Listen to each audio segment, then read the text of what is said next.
Proudly brought to you by the all-new Ford Laser Sedan. Have you driven a...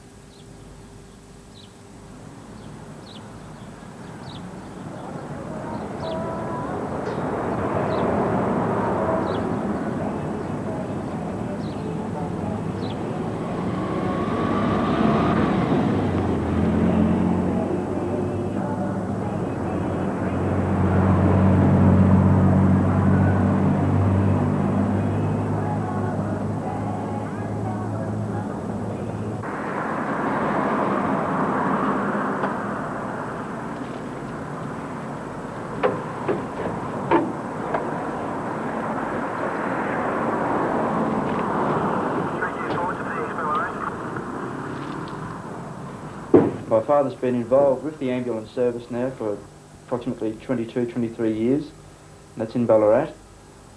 I accepted a position with the ambulance service in Echuca in 1976 as a student. In 1978 I transferred across to Charlton as a second officer at the branch, a two-man branch, and I was at the branch for approximately 10 months before transferring through to Maryborough. I spent 14 months in Maryborough as a third man down there, and Maryborough being a bigger city, approximately 9,000, I felt that I'd gain a little bit more experience down there. A vacancy arose back in Charlton as the officer in charge, and I was qualified, so I applied and I was transferred back here. That was in 1980, and I've been here ever since. The area we're looking after is approximately 4,000 square miles, total population of about 13,000 people. As a two-man branch, as I've stated, we have two vehicles. We have a multi-purpose vehicle that we send out to all of our accidents, and we have a smaller clinic type of a vehicle that's basically just for sitting patients who are going to doctor's appointments, x-rays. In the mornings, we always check our vehicles to make sure they're fueled up. Our beds are completely clean, the cars are cleaned, and we have a cleaning procedure of the seats, the steering wheels and the column. The floors to be cleaned out, make sure that we have got enough medical supplies, and basically ready to roll if required. It's a 24-hour service.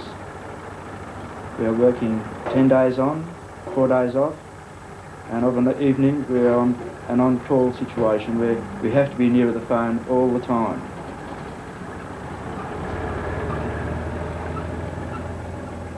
On the 7th of September in 1982, approximately 11:30, I was standing in here in the office with my wife, and the phone rang, and it was Senior Constable Bob Bodycombe of Richard Proof Police to report a serious accident involving a truck up at Nullawil on the Quambatook Road.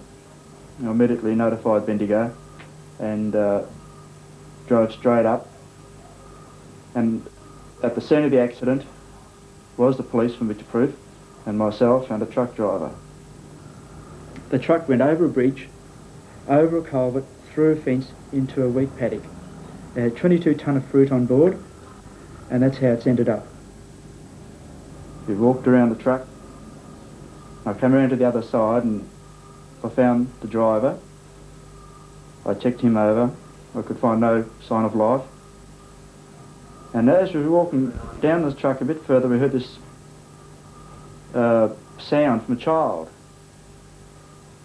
And upon investigation, I could see about 3 or 4 fingers coming out from under the centre of the truck. There's approximately a 1-inch gap, and she'd been on the bottom compartment of a sleeping cabin, and the whole shell had just sheared off like a tin of sardines, and the truck was completely on her. The legs were trapped. For the first time in my career, I didn't know what to do. I ran straight back to the ambulance, and I called up several ambulance stations, and of course at that hour of the night, and plus the fact that I was too far away from anywhere, nobody could hear me. And I'm sitting on the front seat wondering, what am I going to do next? I just had no idea. And this is the first day of school holidays, I think it was, and the young girl was going with her father for a trip on the truck, and that was it. I didn't want her to become emotional. She wasn't crying. She couldn't talk to her father. To the best of her knowledge, her father was still alive, and to keep that peace, all I'd say is that the father is sleeping.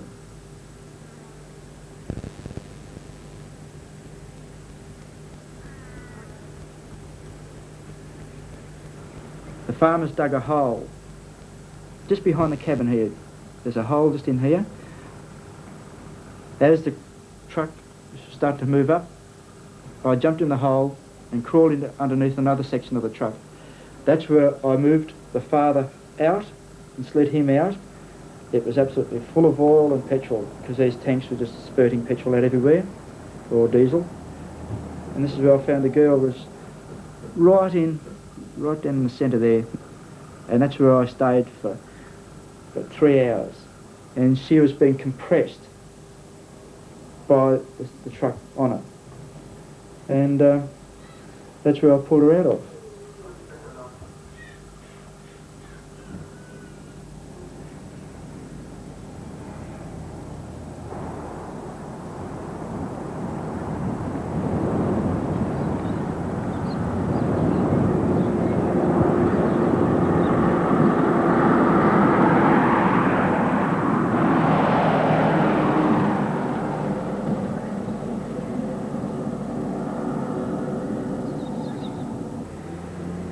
The senior constable from Richard Proof by body comb, I found out later, wrote a letter to the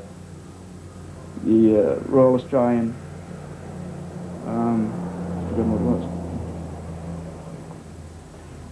the Royal Humane Society of Australasia, and recommended me for a medal. I received notice in the paper that this had been done, and in November of 1983, I was invited down to Government House in Melbourne, and where I was presented with the Bronze Medal for Bravery from the Governor-General.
I think the role that I'm involved in with the ambulance service, I think it's a very responsible role.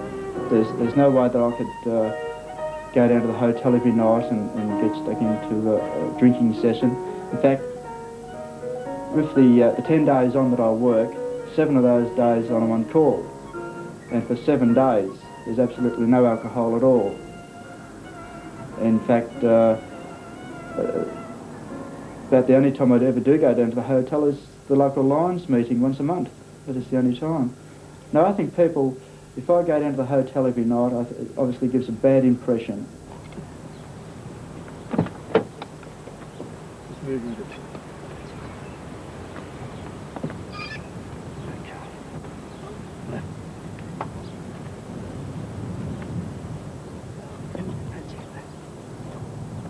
Well, with our community involvement, we do a lot of first aid lectures around the 5 towns that we look after.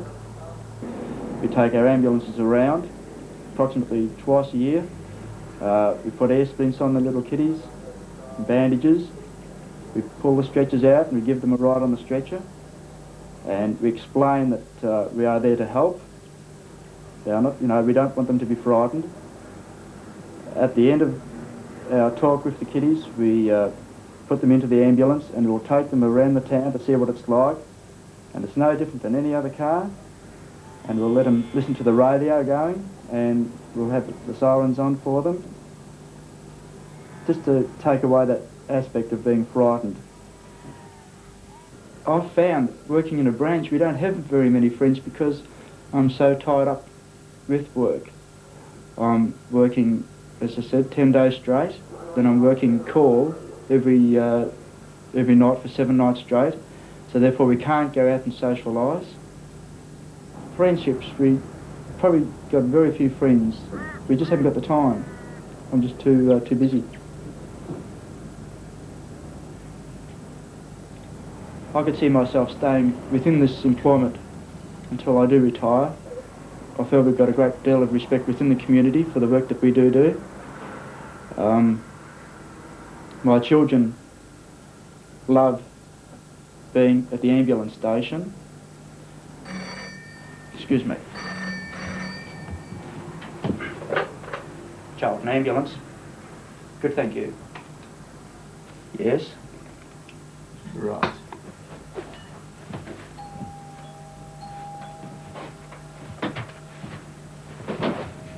Telephone.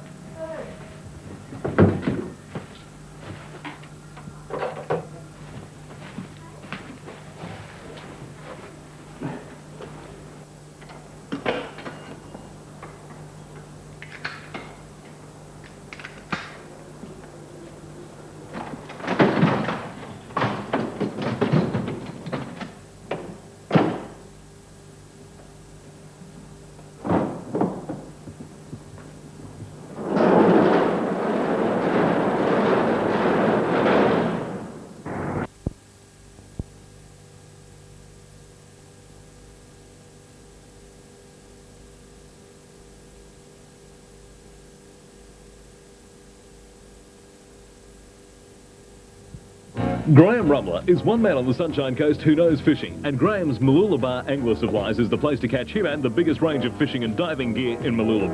Nullawil Angler Supplies stock everything from specialist equipment and bait to diving and snorkeling gear, kids fishing and swimming gear, bodyboards and all repairs. Catch Graeme and Susan open 7 days a week and from 6 a.m. to 6 p.m. on weekends at the Esplanade end of Brisbane Road, just down from the Life Saving Club. So for bait and fishing equipment, make it Nullawil Angler Supplies, Brisbane Road, Nullawil.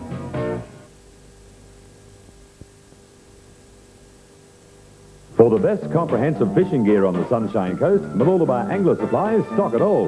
With brands like Albi, Shimano, Jarvis Walker, Daiwa, Mitchell and Abu Garcia angler fishing rods, Shakespeare and diving gear from Sea Hornet, Caballero and Undersea.